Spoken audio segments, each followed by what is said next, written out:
오늘도 이렇게 만나 뵙게 되어 반갑습니다. 요즘 들어 이런 생각을 해보신 적 있으신가요? 나는 언제쯤 행복해질 수 있을까? 혹은 행복이란 게 정말 있기는 한 걸까? 하고 말이죠. 안녕하세요, 여러분. 저도 오랜 시간 살아오면서 느낀 게 있습니다. 젊었을 때는 행복이 어딘가 멀리 있는 줄 알았어요. 더 많이 벌고 더 높은 자리에 오르고 더 큰 집에 살면 행복해질 거라고 생각했죠. 그런데 나이가 들수록 깨닫게 되더군요.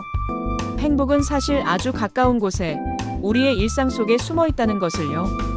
오늘은 여러분과 함께 일상에서 행복을 찾는 5가지 방법에 대해 이야기를 나눠보려고 합니다. 거창한 이론이나 어려운 방법이 아닙니다. 우리가 매일매일 실천할 수 있는 아주 소박하지만 확실한 방법들입니다. 그럼 이제 시작해볼까요? 첫 번째로 말씀드리고 싶은 것은 바로 감사하는 마음입니다. 어떤 분들은 이렇게 말씀하실 수도 있어요. 내가 뭘 감사해? 이렇게 힘든데. 저도 그런 마음 충분히 이해합니다. 나이가 들면서 몸은 예전 같지 않고 여기저기 아픈 곳도 생기고 자식들은 바쁘다고 자주 연락도 안 하고 말이죠. 하지만 제가 한 가지 여쭤보고 싶습니다. 오늘 아침에 눈을 떴을 때 창문으로 들어오는 햇살을 보셨나요? 따뜻한 물로 세수를 하셨나요? 아침 식사로 따뜻한 밥 한 그릇 드셨나요? 이런 것들이 당연해 보이시나요? 그런데 말입니다. 이 당연한 것들이 사실은 얼마나 감사한 일인지 모릅니다. 제 친구 이야기를 하나 해드릴까 합니다. 몇 년 전에 큰 병을 앓았던 친구가 있었어요.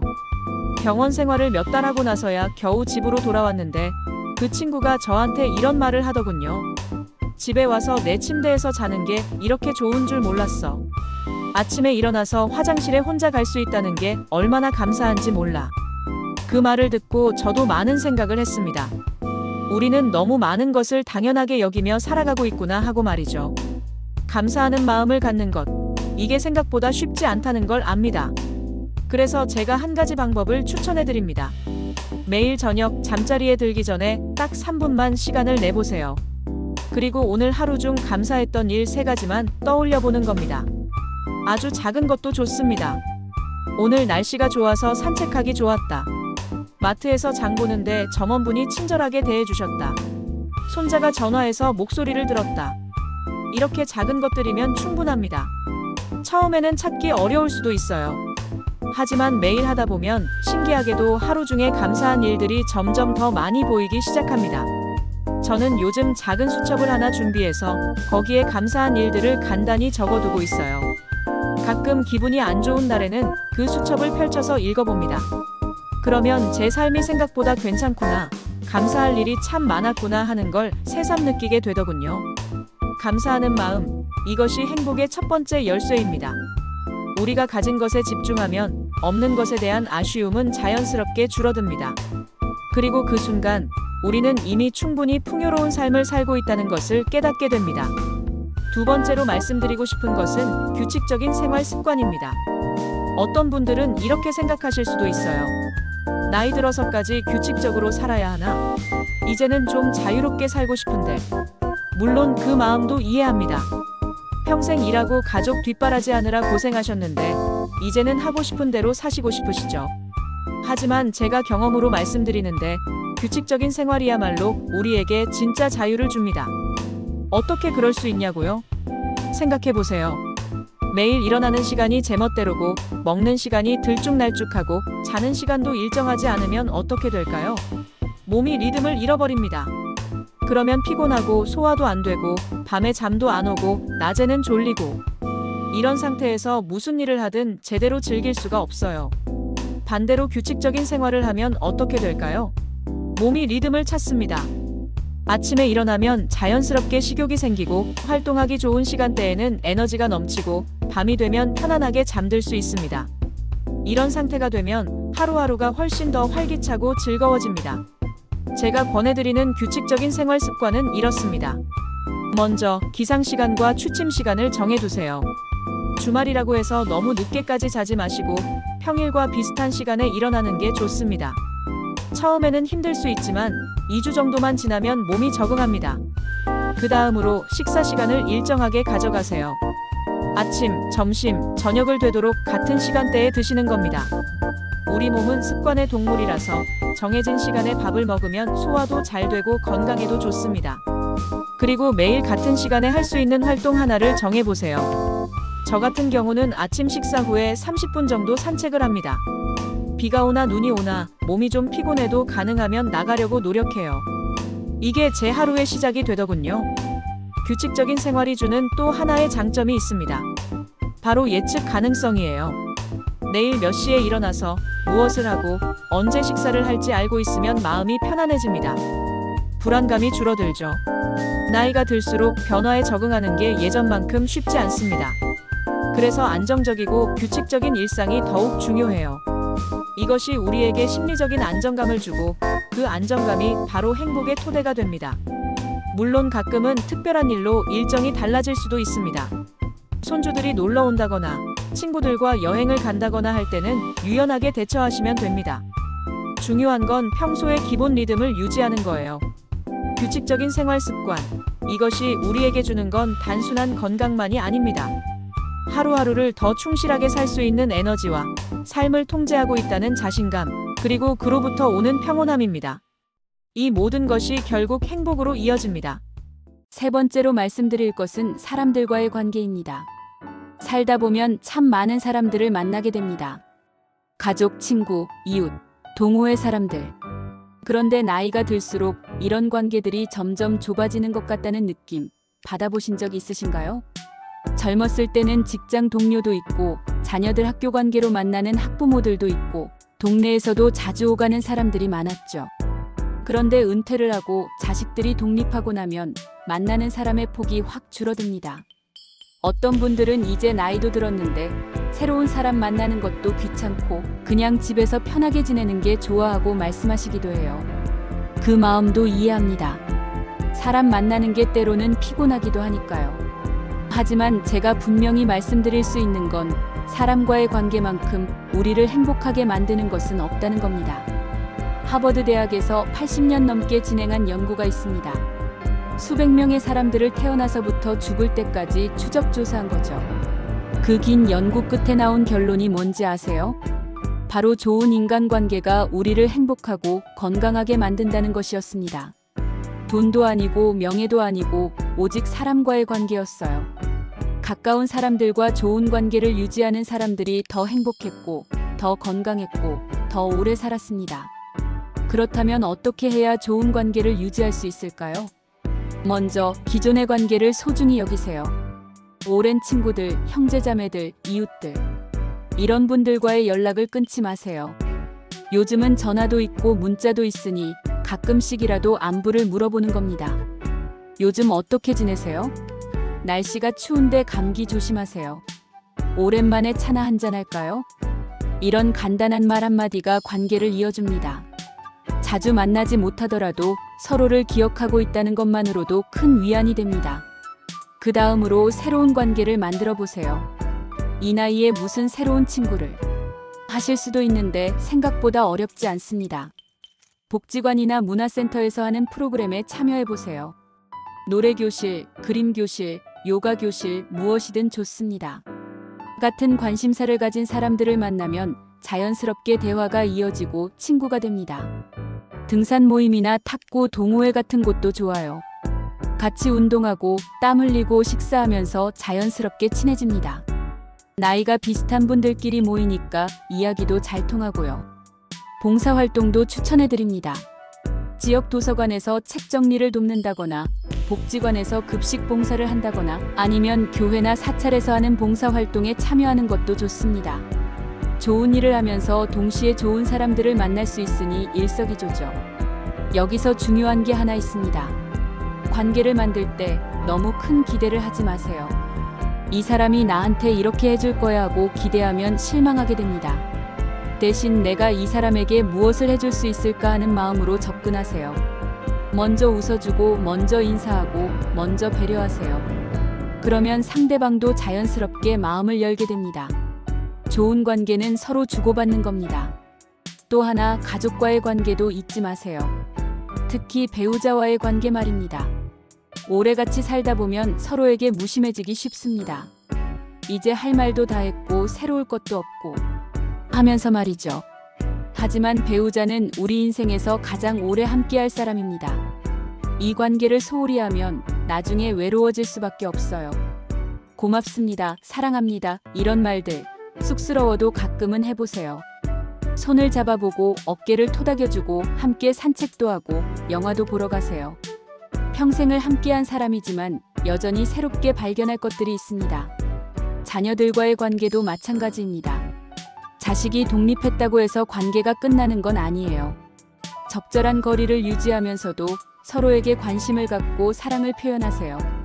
사람과의 관계, 이것이야말로 우리 삶을 풍요롭게 만드는 가장 중요한 요소입니다. 외로움은 행복의 가장 큰 적이에요. 그리고 그 외로움을 이기는 방법은 오직 하나, 사람들과 연결되어 있는 것입니다. 네 번째로 말씀드릴 것은 몸을 움직이는 것입니다. 운동, 신체 활동. 이 말만 들어도 벌써 피곤하시다고요? 나이 들어서 무슨 운동을 해? 그냥 편하게 쉬는 게 낫지 하고 생각하실 수도 있습니다. 하지만 제가 꼭 말씀드리고 싶습니다. 몸을 움직이는 것만큼 우리를 행복하게 만드는 것도 없습니다. 이건 제 개인적인 의견이 아니라 과학적으로도 증명된 사실이에요. 운동을 하면 우리 뇌에서 엔도르핀이라는 물질이 나옵니다. 이게 바로 행복 호르몬이라고 불리는 건데 기분을 좋게 만들어주고 스트레스를 줄여줍니다. 또 세로토닌이라는 물질도 나오는데 이것도 우울감을 줄이고 마음을 편안하게 해줍니다. 실제로 우울증 치료에 운동이 약만큼 효과적이라는 연구 결과도 있습니다. 물론 심각한 경우에는 전문가의 도움이 필요하지만 가벼운 우울감이나 무기력함은 운동만으로도 충분히 개선될 수 있어요. 그런데 여기서 중요한 게 있습니다. 제가 말하는 운동이나 신체 활동이 뭔가 대단한 걸 의미하는 게 아니에요. 헬스장에 가서 기구를 들어야 한다거나 매일 몇 킬로미터씩 뛰어야 한다거나 하는 게 아닙니다. 그냥 몸을 움직이는 거예요. 간단한 것부터 시작하시면 됩니다. 예를 들어 매일 30분씩 산책하는 것만으로도 충분합니다. 집 근처 공원을 천천히 걷는 거예요. 경치를 보고 새소리를 듣고 바람을 느끼면서 말이죠. 이것만 해도 몸도 마음도 한결 가벼워집니다. 아니면 집안에서 스트레칭을 하는 것도 좋습니다. 아침에 일어나서 또는 잠자리에 들기 전에 10분 정도만 온몸을 쭉쭉 펴주세요. 유튜브에 시니어 스트레칭 이런 걸 검색하면 따라할 수 있는 영상들이 많이 나옵니다. 요가나 태극권 같은 것도 추천합니다. 격렬하지 않으면서도 온몸을 골고루 사용하는 운동이에요. 특히 균형 감각과 유연성을 키우는데 아주 좋습니다.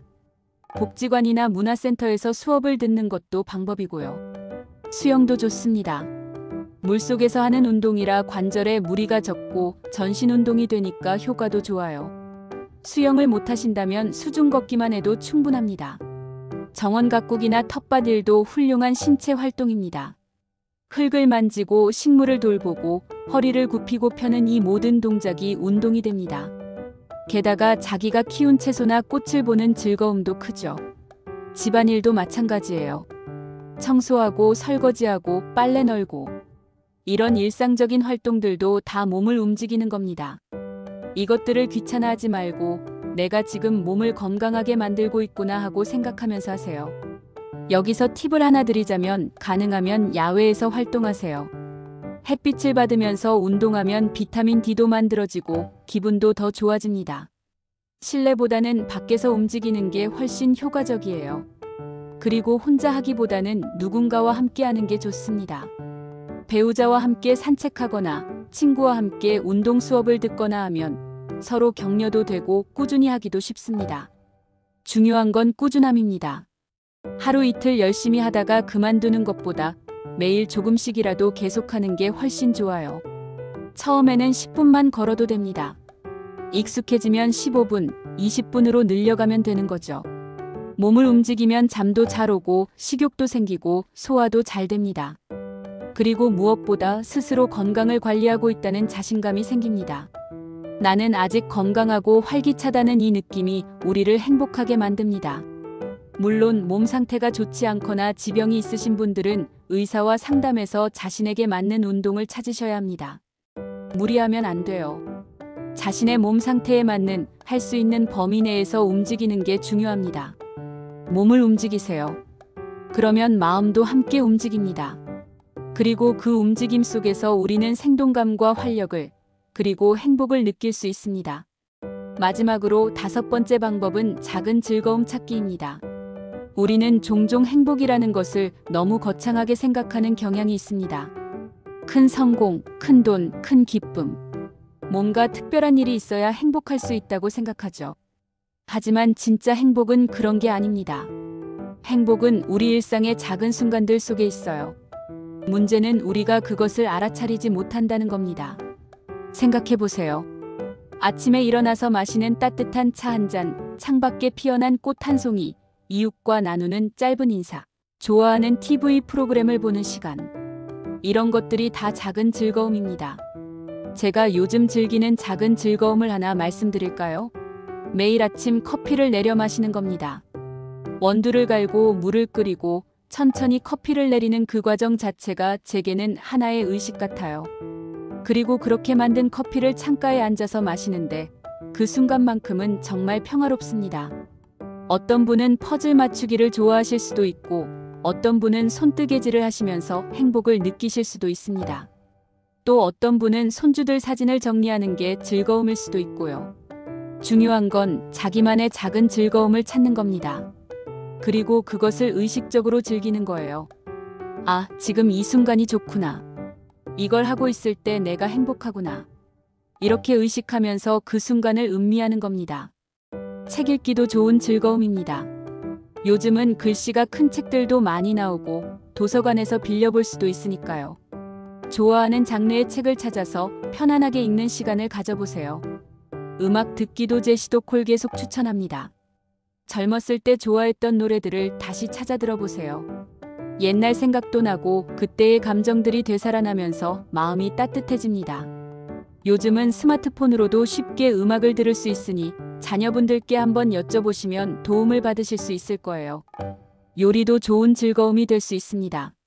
새로운 레시피에 도전해보는 것도 좋고 예전에 어머니께서 해주시던 음식을 기억을 더듬어 만들어보는 것도 의미 있는 시간입니다. 그리고 맛있는 음식을 먹는 그 순간의 즐거움도 있고요. 사진 찍기는 어떠세요? 요즘 스마트폰 카메라 성능이 좋아서 산책하다가 예쁜 풍경이나 꽃을 찍어두면 좋습니다. 나중에 그 사진들을 보면서 그날의 기억을 떠올리는 것도 즐거운 일이에요. 글쓰기도 추천해드립니다. 일기를 쓰거나 자서전을 쓰거나 아니면 손주들에게 편지를 쓰는 것도 좋습니다. 자신의 생각과 감정을 글로 정리하다 보면 마음이 정돈되는 느낌을 받으실 거예요.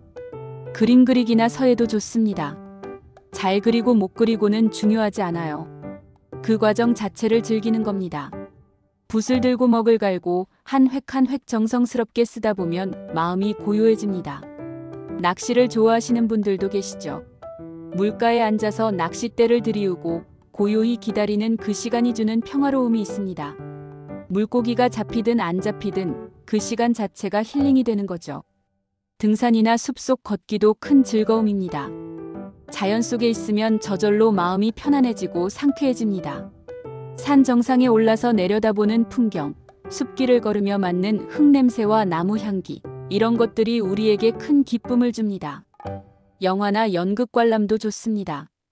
문화센터나 복지관에서 무료로 상영하는 영화도 많고 지역 극단의 공연도 저렴하게 볼 수 있어요. 좋은 작품을 보고 나면 마음이 풍요로워집니다. 봉사활동도 작은 즐거움이 될 수 있습니다. 남을 돕는 것이 결국 나를 행복하게 만든다는 것, 해보신 분들은 아실 거예요. 누군가에게 도움이 되는 일을 하고 나면 뿌듯하고 기분이 좋아집니다. 반려동물을 키우는 것도 생각해 볼 만합니다. 고양이나 강아지를 돌보면서 느끼는 기쁨이 큽니다. 물론 책임감도 따르는 일이니 신중하게 결정하셔야 하지만 반려동물이 주는 위로와 사랑은 정말 특별합니다. 손주들과 시간 보내기도 큰 즐거움이죠. 함께 놀아주고 이야기를 들어주고 간식을 만들어주는 이 모든 시간들이 우리를 행복하게 만듭니다. 손주들의 웃음소리만큼 우리를 기쁘게 하는 것도 없으니까요. 여기서 제가 하나 말씀드리고 싶은 게 있습니다. 이런 작은 즐거움들을 찾을 때 이게 무슨 의미가 있나 하고 생각하지 마세요. 모든 것에 거창한 의미가 있어야 하는 건 아닙니다. 그냥 좋으니까 하는 거예요. 그것만으로도 충분합니다.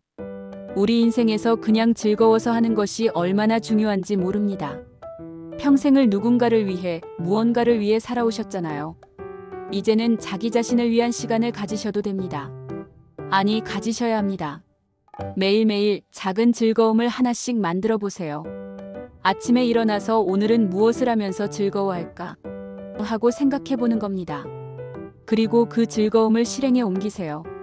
처음에는 어색할 수도 있어요. 이 나이에 이런 걸 해도 되나 하는 생각이 들 수도 있습니다. 하지만 괜찮습니다. 나이와 상관없이 우리는 누구나 즐거움을 누릴 자격이 있습니다. 그리고 이런 작은 즐거움들이 모여서 우리의 하루를 만들고 그 하루들이 모여서 우리의 인생을 만듭니다. 행복한 하루를 많이 보낼수록 우리의 인생은 더 행복해집니다. 작은 즐거움을 찾고 그것을 의식하며 누리고 감사하세요. 이것이 바로 행복의 비결입니다. 여러분, 지금까지 일상에서 행복을 찾는 5가지 방법에 대해 말씀드렸습니다. 첫째, 감사하는 마음 갖기. 둘째, 규칙적인 생활 습관 만들기. 셋째, 사람들과의 관계 소중히 하기. 넷째, 몸을 움직이기. 다섯째, 작은 즐거움 찾기. 이 5가지를 다시 한번 되새겨 보시기 바랍니다. 사실 이 방법들은 새로운 것이 아닙니다. 어쩌면 여러분도 이미 알고 계셨던 것들일 수도 있어요. 하지만 아는 것과 실천하는 것은 다릅니다. 제가 오늘 강조하고 싶은 것은 바로 실천입니다. 알기만 하고 실천하지 않으면 아무 소용이 없어요. 오늘부터, 아니 지금 당장부터 하나씩 실천해 보세요. 오늘 저녁 잠자리에 들기 전에 감사한 일 3가지를 떠올려 보세요. 내일 아침 같은 시간에 일어나서 규칙적인 하루를 시작해 보세요. 오래 연락하지 못했던 친구에게 전화 한 통 걸어보세요. 밖에 나가서 30분만 걸어보세요. 그리고 오늘 하루 중 작은 즐거움을 하나 찾아보세요. 처음에는 어색하고 익숙하지 않을 수 있습니다. 하지만 계속하다 보면 어느새 자연스러워질 거예요. 그리고 그때쯤 여러분은 느끼실 겁니다. 아, 내가 생각보다 행복하게 살고 있구나 하고 말이죠. 행복은 멀리 있지 않습니다. 어디론가 여행을 가야 하거나 큰 돈을 벌어야 하거나 특별한 일이 생겨야 하는 게 아니에요. 행복은 바로 우리의 일상 속에, 평범한 하루 속에 있습니다. 문제는 우리가 그것을 알아차리지 못한다는 거예요. 아니, 알아차리려고 하지 않는 건지도 모르겠습니다. 늘 불평하고 부족한 것에 집중하고 과거를 후회하고 미래를 걱정하느라 현재를 놓치고 있는 건 아닐까요? 지금 이 순간 여러분은 살아계십니다. 숨을 쉬고 있고 이 글을 읽고 계시고 생각할 수 있습니다. 이것만으로도 감사한 일입니다. 나이가 든다는 것은 축복입니다. 긴 세월을 살아왔다는 것은 그만큼 많은 경험을 했다는 것이고 많은 것을 배웠다는 것이고 지혜를 갖추게 되었다는 뜻입니다. 물론 몸은 예전 같지 않을 수 있어요. 여기저기 아픈 곳도 생기고 기억력도 예전만 못하고 체력도 떨어졌을 수 있습니다. 하지만 그럼에도 불구하고 우리에게는 여전히 행복할 수 있는 능력이 있습니다. 젊었을 때는 미처 알지 못했던 것들을 이제는 알고 있습니다. 무엇이 정말 중요한지, 무엇이 행복을 가져다 주는지 이제는 알아요. 그러니 그 지혜를 활용하세요. 행복하게 사는데 써먹으세요. 남은 인생 얼마나 될지 모릅니다. 10년일 수도 있고 20년, 30년일 수도 있어요. 그런데 그게 중요한 게 아닙니다. 중요한 건 남은 시간을 어떻게 보내느냐입니다. 불행하게 보낼 건가요? 행복하게 보낼 건가요? 이건 우리의 선택입니다. 외부 환경이 결정하는 게 아니에요. 우리 스스로가 결정하는 겁니다. 오늘부터 행복하기로 선택하세요. 감사하기로, 건강하기로, 관계를 소중히 하기로, 작은 즐거움을 누리기로 선택하세요. 그러면 여러분의 하루가 달라집니다. 그리고 그 달라진 하루들이 모여서 여러분의 인생이 달라집니다. 마지막으로 한 가지만 더 말씀드리고 싶습니다. 완벽하려고 하지 마세요. 오늘 제가 말씀드린 5가지를 다 완벽하게 해야 한다는 부담을 가지지 마세요. 그냥 할 수 있는 것부터 하나씩 천천히 시작하시면 됩니다. 어떤 날은 잘 될 거예요. 감사한 일도 많이 떠오르고 운동도 잘하고 사람들과도 좋은 시간을 보내고 즐거운 일도 많을 겁니다. 하지만 어떤 날은 안 될 수도 있어요. 기분이 안 좋을 수도 있고, 몸이 아플 수도 있고, 우울할 수도 있습니다. 그럴 때는 자신을 너무 탓하지 마세요. 그런 날도 있는 거예요. 중요한 건 다시 시작하는 겁니다. 어제 못했다면 오늘 하면 되고, 오늘 못했다면 내일 하면 됩니다. 포기하지만 않으면 됩니다. 행복은 목적지가 아니라 여정입니다. 언젠가 도달해야 하는 곳이 아니라 지금 이 순간 경험하는 것입니다. 매일매일 순간순간 행복을 선택하고 만들어가는 것, 그것이 바로 행복한 삶입니다. 여러분, 오늘 하루도 수고 많으셨습니다. 그리고 내일도 모레도 여러분의 하루하루가 작은 행복들로 가득 차기를 진심으로 바랍니다. 건강하시고 행복하세요. 감사합니다. 오늘 영상이 여러분께 조금이나마 도움이 되었기를 바랍니다. 혹시 오늘 내용 중에서 가장 마음에 와닿았던 것이 있으신가요? 댓글로 나눠주시면 감사하겠습니다. 여러분의 이야기를 듣는 것도 저에게는 큰 기쁨이니까요. 그리고 이 영상이 주변의 다른 분들에게도 도움이 될 것 같다면 공유 부탁드립니다. 좋은 이야기는 나눌수록 더 큰 의미를 갖는 법이니까요. 다음에 또 좋은 이야기로 찾아뵙겠습니다. 그때까지 건강하시고 행복하세요. 감사합니다.